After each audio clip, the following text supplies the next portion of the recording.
자, 오늘의 핵심은 종목에 관련해서 꼭 언급을 기어이 받아보겠다라는 이러한 심정으로 우리 박건영 전문가님의 원포인트 투자 레슨 시간입니다. 오늘도 정말 기가 막힌 이러한 전략으로 우리 시청자분들 찾아뵙는다고 하네요. 오늘 원포인트 투자 레슨 어떤 강의 준비하셨을까요?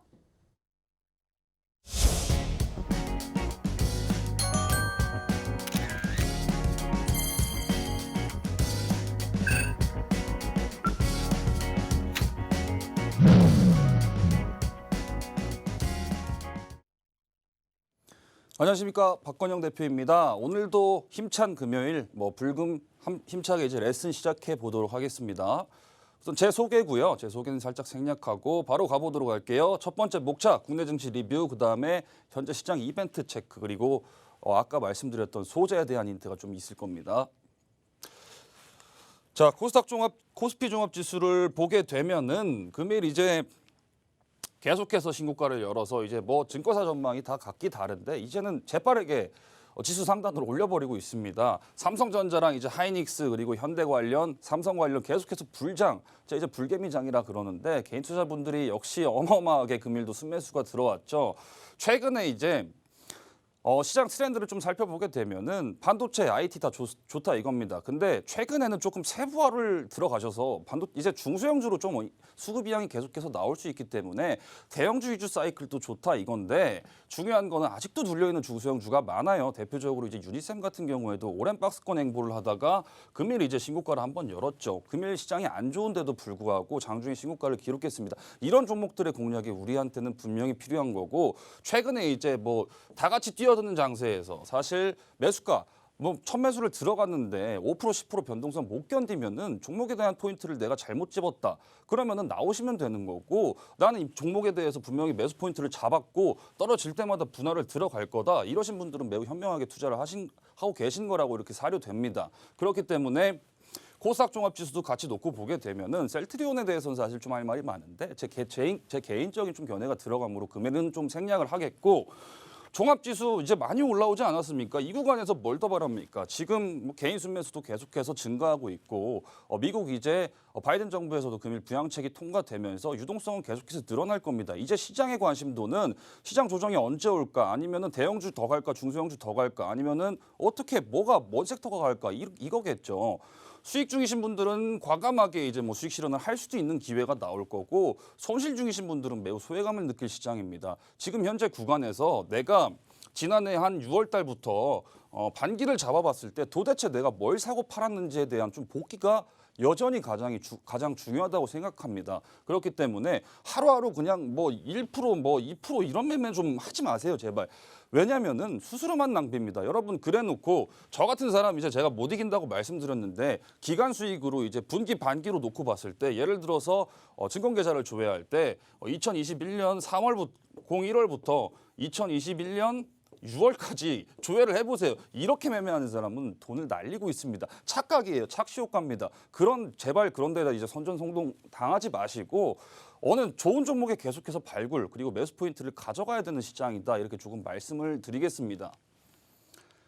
자, 이제 예탁금하고 신용장구인데요. 예탁금 같은 경우에는 이제 매우 견조합니다. 그간 한국 증시를 움직여왔던 고객 예탁금 이제 유동성 지표로도 좀 보긴 보는데 20에서 25조였어요. 지금 이제 70조입니다. 70조입니다. 그만큼 시장이 돈으로 돌아가는 증시인 만큼 유동성이 계속해서 견조하게 풀리고 있다. 이렇게 보시면 될 것 같습니다.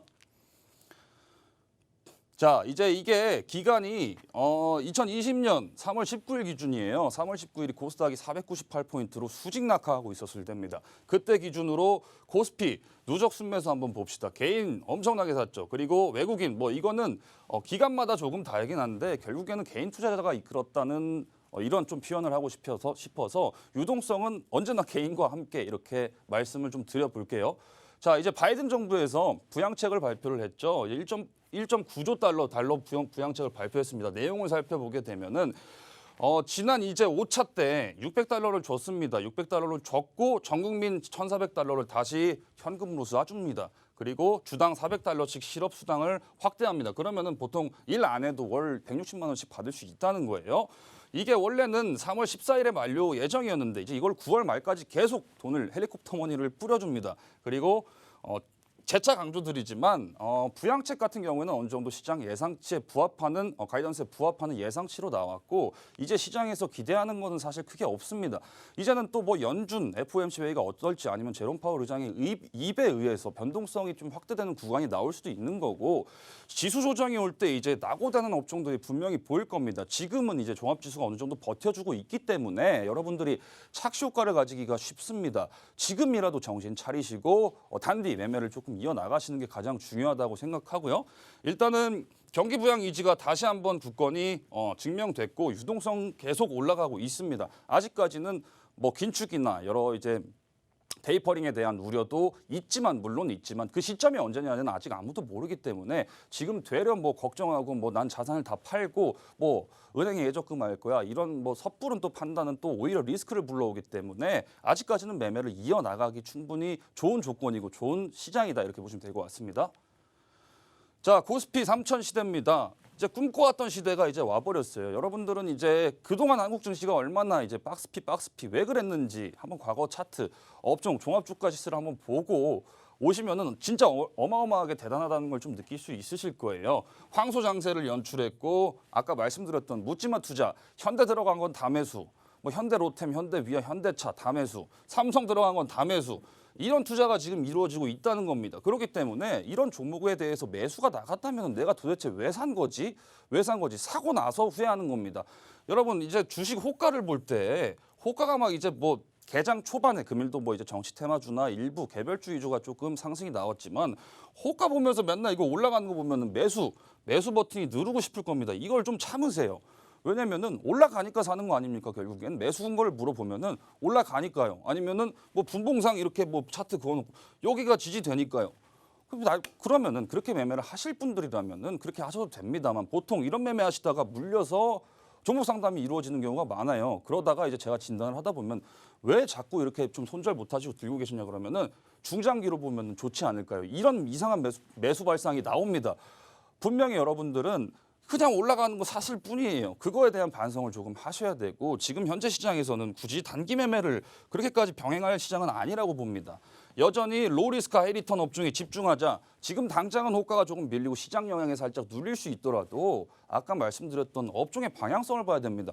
방향성이 이렇게 가고 있는데 주가가 잠시 쉬어간다고 하더라도 결국엔 대세는 못 바꿔요. 지금 이제 어느 정도 시장에 대해서 어느 정도 이해도가 부족하신 분들은 반드시 산업을 어느 정도 분류해 보시고 그중에서 종목들을 두세 개씩 탑픽군을 뽑아 보시는 게 가장 좀 좋아 보일 것 같습니다.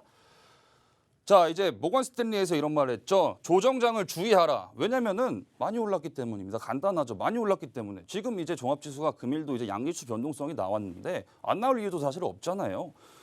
추세가 그만큼 오래 지속됐다는 이유이기도 하고 언제든지 변동 구간, 금일 같은 변동장이 예를 들어서 3거래일 음봉 떨어지면은 개별주 위주 낙폭이 마이너스 20% 가까이 될 겁니다. 종합지수를 이제 유동성 장세에서는 20% 3%씩 빼면은 중소형주 낙폭이 5%씩 나와요. 그럴 때 대응을 어떻게 하실 건지, 내가 현금은 있는지, 내 보유 포트폴리오가 도대체 종목이 몇 개인지를 조금 어느 정도 정리해 보시고 이제는 실적 발표. 제가 이제 자주 강조드리는 말씀들이 최근에는 비주도 IT 업종에서 사이클이 나오고 있다. 예를 들어서 MC넥스라는 기업이 있습니다. 이 회사가 원래 시가총액이 뭐 5천억이었다고 치면은 지금 이미 40~50%가 올랐어요. 그 이유에 있어서는 사실 납득할 만한 이유가 있습니다. 왜냐면은 실적이 이미 신고가를 가고 있어요. 실적주를 하라는 게 아닙니다. 그 대신에 지금 시장 조정 대비해서 어느 정도 하단이 어느 정도 견고하게 지지가 되는 거. 이 선은 안 깰 것 같다는 그런 시장 참여자들의 강한 의지가 있는 종목으로 조금 하십시오. 단순히 이상한 뭐 이제 단기 수급주 같은 경우에 이렇게 선 긋지 마시고 기술적 분석 아무리 해봤자 결국에는 중장기 종목 못 이깁니다. 최근 트렌드는 이제 IT, 미래산업에 있다. 미래산업에서 파생된 게 뭔가요? 이제 MC넥스가 이번에 자율주행 관련주로 부각되면서 올라갔죠. 신고가를 뚫어버렸습니다. 미래산업, 뭐 자율주행, 뭐 전기차, 수소차 다 있겠죠. 그 부분에 있어서 계속해서 시장 트렌드는 집중되어 있고 이제 뭐 뉴딜 같은 것도 이제 껴넣자면 있는데 과연 업종이 내 포트폴리오에 있는 업종이 뭘까는 좀 생각해 보시고 매수하고서 이유를 아시면 절대 안 되는 것 같습니다. 자, 연중이라면 오타인데요. 연준 파월 의장 발언인데 이렇게 말했죠. 출구 전략을 말할 때가 아니다. 그리고 목표치, 아직까지는 우리 목표치에 멀리 떨어져 있다. 파프롬 멀리 떨어져 있다. 그리고 충분한 시그널을 주겠다. 저는 근데 이 말이 조금 와닿았습니다. 시그널을 주면은 다 나가죠. 출구 전략 모두가 원하는 질서 있는 퇴장은 없습니다. 그 대신에 그 어느 정도 쿠션 역할을 할 수 있는 게 그나마 업황입니다. 업황. 갑자기 이제 뭐 긴축을 하겠다고 하고 유동성을 축소하겠다고 하고 금리를 올려버리겠다고 하면은 2013년도에 이제 버냉키 쇼크라는 게 있었습니다. 벤 버냉키 쇼크. 다들 보시면 아실 거예요. 근데 이런 시그널을 줄 때는 이미 자산 가치가 그 주식시장은 폭락해 있을 겁니다. 그러니까 질서 있는 퇴장은 없기 때문에 아직까지는 그래도 이런 발언을 하는 거에 있어서는 되게 우호적인 환경임은 분명하다. 질서 있는 퇴장은 없을 거다. 과열 논란은 계속해서 지속될 거다. 지수가 이미 피로도에 젖어 있는 상태입니다. 뭘 더 바랍니까? 코스피가 뭐 4,000포인트는 가야 되는 이 어떤 보험 증서도 없어요. 그렇기 때문에 지수가 횡보하거나 박스 장세를 만들더라도 6개월 동안 아니면 올해 말까지 만들더라도 뭐 더 가면 좋지만 종합지수는 뭐 어디까지나 뭐 예측하는 영역이 아니지만 모든 수를 다 두는 겁니다. 그럼 지수가 가면은 뭐가 더 갈까? 지수가 박스 장세면 뭐가 더 갈까? 약세장에도 방어를 할 수 있는 옵종이 뭘까? 이게 가장 키포인트인 것 같습니다. 자, 아까 이제 좀 힌트 드렸던 게 지금 파운드리가 사실 제정신이 아닙니다. 대호황, 전례 없는 호황기를 겪고 있어요. 이게 낙수 효과, 이제 낙수 효과를 불 수 있는 게 소부장입니다. 소부장. 소부장이 이제 작년에 생긴 좀 신조어긴 한데 소재 부품 장비죠. 제가 이제 반도체를 말씀드릴 때 뭐 코로나로 수혜본 이제 종목들이 뭐 시젠이나 여러 가지 종목들이 있겠지만 PC 코로나19로 낙수 효과가 이번에 터져 나오고 있습니다. 이게 지표로 지금 다 보이고 있어요. PC나 PC 판매 증가하고 있죠. 뭐 개인 유튜버나 여러 가지 뭐 방송 아니면은 고사양 게임 하면서 고사양 PC가 이제 계속해서 늘어나고 있고 모바일도 계속해서 반도체 칩이 수요가 증가하고 있고 서버 같은 경우에도 5G 계속 깔아줘야 돼서 증가하고 있고 그리고 최근에는 자동차 전장 사업 분야에서도 반도체 칩이 계속해서 늘어나게 되면서 이게 지금 쇼티지 현상이 발생해 버렸습니다. 반도체 쇼티지 현상이 발생하고 있어요. 그래서 파운드리 업체들이 지금 대우항을 맞고 있는 겁니다. 지금 TSMC나 삼성전자를 포함해서 파운드리 업체가 지금 과부하 상태예요. 공장을 지금 풀 가동하는데도 지금 예를 들어서 뭐 이제 계속해서 수요는 늘어나고 있는데 공급이 제한적이라는 겁니다. 그러면은 단가가 올라갈 수밖에 없죠. 간단한 수요 이제 원리에 의해서. 제가 이거 10조랑 1년 적어놓은 게 보통 파운드리 1라인을 증설하는데 한국 금액으로 이제 10조 원이 들어가고 1년 정상 가동하기까지가 1년이 걸립니다. 그러면은 쇼티지 현상이 발생하게 되면은 줄 서서 기다려야 됩니다. 줄 서서. 그때 이제 삼성전자를 이제 사라는 게 아니지만 그때 낙수 효과를 볼 수 있는 수혜업이 분명히 뭔지 아셔야 될 것 같아요. 자, 여기에 이제 2장에서 힌트가 다 있습니다. 이제 뭐 캡처하실 분들은 하시고 자, 소재 부품 산업입니다. 시각 공정 내에서 이제 일렉트로 노드랑 이제 실리콘 링이라는 게 있어요. 이거 그림으로 제가 이렇게 좀 가져와 봤습니다. 일렉트로 노드 같은 경우에는 이제 시각 공정에서 웨이퍼 위에서 이제 플라즈마를 이제 어느 정도 분사해 주는 그런 어떤 소재라고 생각하시면 되고 부품으로 보셔도 되고 링 같은 경우에는 그 밑에 반도체 밑에 플라즈마를 쏴주고 그 위에 이제 일렉트로 노드가 있고 링은 이제 웨이퍼를 잡아주는 어떤 그냥 소모품이라고 생각하시면 됩니다. 소모품. 부품 같은 거라고 생각하시면 됩니다. 이게 소재로도 볼 수 있고 부품으로도 볼 수 있는데 최근 시각 공정 내 일렉트로노드 실리콘 링을 제조하는 기업을 반드시 보세요. 분명히 힌트 첫 번째 드렸습니다. 그리고 반도체 공정이 미세화 고단화되면서 이 수요가 계속해서 메인터넌스가 발생합니다. 부품을 계속 파는 업체들 주목 계속해서 필요하겠죠. 실적 이미 증명하고 있습니다.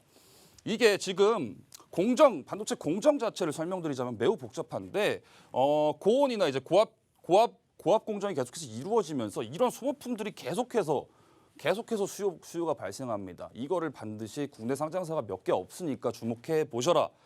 소모품 지속 발생 그리고 최근에 이제 고단화 미세화가 트렌드니까 기술 격차를 계속해서 초격차 산업을 이루기 위해서는 웨이퍼 투입량이 절대적으로 많아질 수밖에 없습니다. 그때마다도 교체 주기가 올라가죠. 결국에는 뭐 양방 수혜로 이어질 수도 있고 소재 산업 같은 경우에는 예를 들어서 반도체 장비 쪽 같은 경우에는 투자 사이클이 어느 정도 금액이 줄어들거나 아니면 좀 쉬어갈 때 보통 하락기를 겪는 경우가 많습니다. 최근에는 이제 소부장 애들이 다 같이 올라오고 있는데 여전히 설비 투자 사이클 기대감이 이렇게 가고 있기 때문이죠. 근데 소재 같은 경우에는 꾸준한 수요가 계속해서 발생한다는 겁니다. 다시 말씀드리지만 메인터넌스 개념이라고 생각하시면 됩니다. 국내 상장사 몇 개 없습니다. 이거 찾아보셔야 돼요. 자, 최근 시장 동향을 한번 보겠습니다. 자, 제가 이거 OX 퀴즈로 가져왔는데 이것도 캡처해 놓으시고 내가 한번 이거 몇 개 안 됩니다. 이거 진단하는데 10초도 안 걸리겠죠. 내가 들고 있는 업종이 과연 트렌드에 부합한가? 뭐 X면 X 이렇게 한번 쳐보세요. 그리고 실적이 우상향하는지 아니면 X 쳐보세요. 업종 자체 방향성은 어떤지. 이게 뭐 예를 들어서 이렇게 갔다가 지금 최근에는 뭐 수요가 없어가지고 부품을 못 팔고 있고 아니면 자회사가 적자가 나오고 있어가지고 재무가 힘들다. 그러면 당연히 뭐 업종 자체도 안 좋은 거고 개별 실적도 안 좋은 거겠죠. X 좀 제발 좀 쳐보세요. 이거 3개만 걸려도 10명 중에 이제 한 3, 4명은 이기고 갑니다. 그렇기 때문에 반드시 하셔야 될 것 같고 최근 트렌드 뭐 뉴데일 바이오, 반도체 5G, 2차 전지, 자율주행 이렇게 산업을 나눠 놓아 보시고 내 업종이 과연 트렌드에 부합하는지 한번 꼭 보시기 바라겠습니다. 그리고 아까 말씀드렸듯이 개별주 매매는 착시 효과입니다. 기간 수익을 놓고 봤을 때 돈을 날리고 있어요. 여러분 하루에 뭐 몇만 원이라도 벌고 싶어서 이제 주식시장에 오시는 거겠지만 그렇게 하다 보면은 기간 수익으로 봤을 때 내가 증권계좌를 조회해 보면은 원금이 거의 없다시피 할 겁니다. 그렇게 위험한 매매를 지금 구사하는 시장이 아닙니다. 여러분들은 이제 상반기 그리고 길게 이제 하반기까지 목표를 길게 잡고 어느 정도 업종 트렌드에 맞게 내 계좌, 내 구자를 굴려가면서 편안하게 편안하진 못하더라도 어느 정도 종목을 사놓고 호가를 안 볼 정도의 공부가 되어 있어야 된다고 저는 개인적으로 생각합니다. 맨날 호가 봐봤자 일도 못하고 밥도 못 먹고 정신도 매우 아플 겁니다. 자, 정리하자면은 유동성 장세는 지속된다. 그리고 정책 수혜주에 집중해라. 뭐 뉴딜이 될 수도 있고 5G 통신 장비가 될 수도 있고 반도체가 될 수도 있고 뭐 아니면 최근에 업황 괜찮게 올라오고 있는 디스플레이 업종도 될 수 있고요. 현금 보유는 항상 정답은 없습니다. 그래도 30% 이상은 보유하는 게 좋아요. 그리고 업종 진단을 반드시 본인만이 이제 좀 셀프 체크리스트로 좀 아까 1, 2, 3번을 조금 해드렸는데 분명히 하셔라 이거. 지금 기회를 주고 있습니다. 커버리지를 넓게 당연한 거겠죠. 분할 매수는. 성장 업종 베팅 이거는 뭐 4개월째 말씀드리고 있습니다. 뭐 더 이상 안 하겠습니다. 자, 유니쌤 이제 들고 계신 분들 수익 축하드립니다. 이제 차트 한번 설명드릴게요. 제가 이제 첫 진입했던 단가는 6천원 부분이었어요. 그리고 계속해서 들고 오면서 매수매도 반복하면서 오늘 신고가를 열었죠. 오늘 장세만 괜찮았다면은 장중에 급등이 한번 나올 수도 있었습니다. 그래도 오늘 신고가 한번 연 자리. 이거 최근에 이제 박스권 돌파하는 움직임 같은 경우에는 사실 저도 이제 이 종목이 언제 갈지는 저도 신이 아니기 때문에 모르지만 방향성은 이제 다시 한번 체크해 보자면은 너무 좋습니다. 그렇다고 해서 뭐 내가 뭐 당장 월요일에 들어가서 마이너스가 됐는데 대표님 어떻게 이렇게 말씀하지 마시고 이미 기존 수익률이 30% 이상 종목입니다. 복귀를 하자면 그렇고 다트 사업 보고서는 이렇게 사업 보고서를 한번 참고해 보시는 게 좋습니다. 효성 첨단 소재도 아까 종목 설명했던 걸로 생략하겠습니다. 그리고 상신 EDP 같은 경우에도 뭐 드릴 말씀이 많지만 이제 시간 관계상 생략하도록 하겠습니다. 자, 뭐 앱코도 있었죠. 자료집 종목에 수익 축하드리고 노란톡 같은 경우에는 뭐 이런 식으로 운영을 하고 있습니다. 자, 오늘 원포인트 투자 레슨 이상 수익의 행복 박광일 대표였습니다.